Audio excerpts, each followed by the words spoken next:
Bismillahirrahmanirrahim. Assalamualaikum warahmatullahi wabarakatuh. Alhamdulillahi rabbil alamin. Allahumma salli ala sayyidina Muhammad wa ala ali sayyidina Muhammad.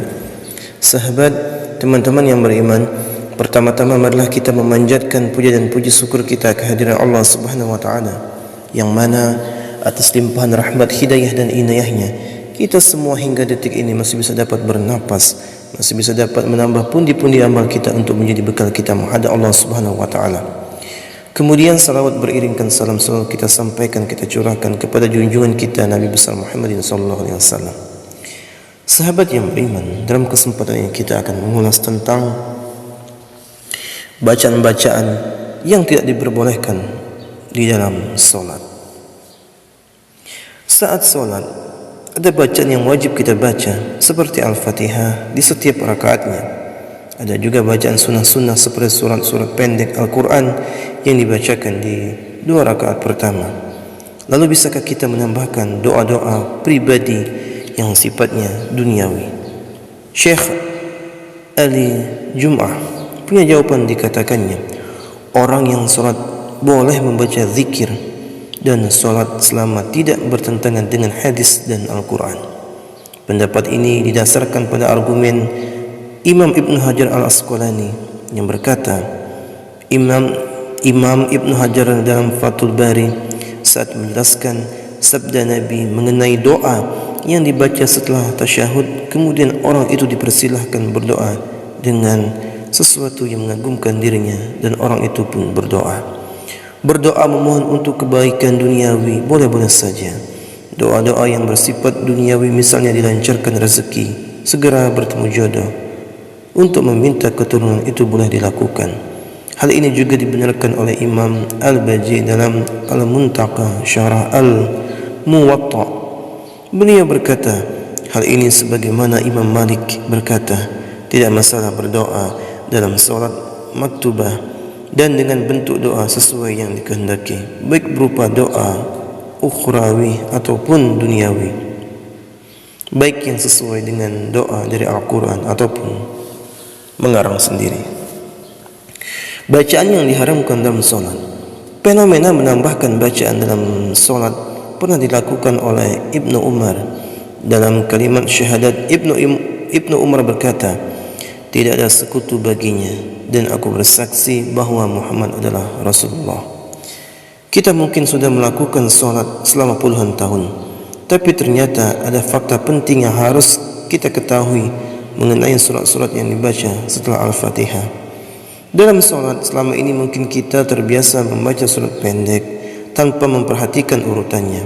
Ternyata hal ini berbeda dengan yang dilakukan oleh Rasulullah SAW. Beliau sangat jarang membaca surat yang pendek, kecuali dalam perjalanan.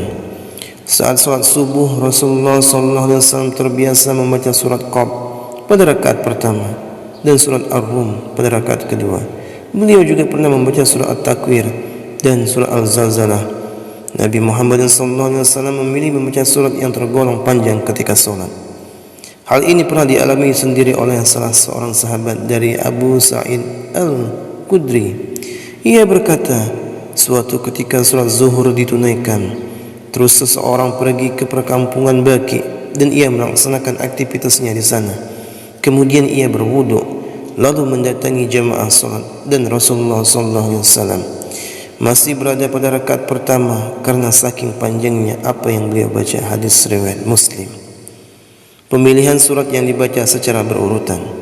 Selain itu, Rasulullah SAW memilih surat secara berurutan. Hal ini dibenarkan oleh Imam Nawawi dalam kitab At-Tibiyah. Beliau mengatakan bahawa Al-Quran tak semata-mata disusun secara berurutan, namun ada hikmah di balik hal tersebut.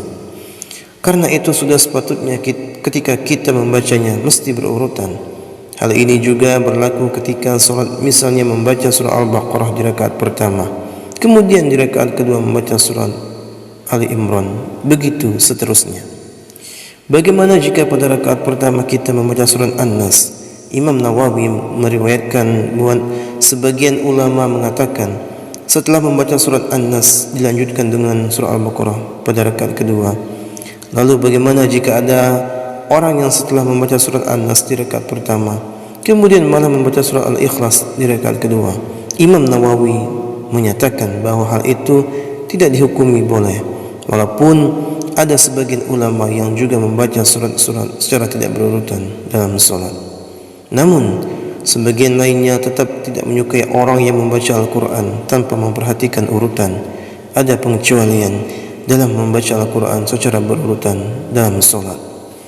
Surat yang dianjurkan dibaca pada solat tertentu, sebab ada beberapa surah yang dianjurkan untuk dibaca pada solat-solat tertentu.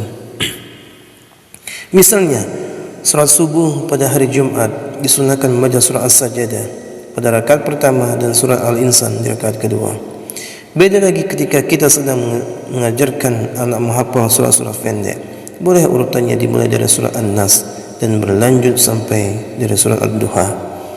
Cara tersebut memudahkan anak-anak untuk menghafal. Saat surat Jumat, imam akan membaca surah Al-Fatihah, kemudian dilanjutkan dengan surah-surah pendek yang dipilih. Bagaimana jika surah yang dibaca itu tidak kita hafal? Apa yang harus kita lakukan? Makmum tugasnya adalah mengikuti imam. Saat imam membaca salah satu surah dalam Al-Quran, setelah membaca surah Al-Fatihah, makmum cukup mendengarkan saja.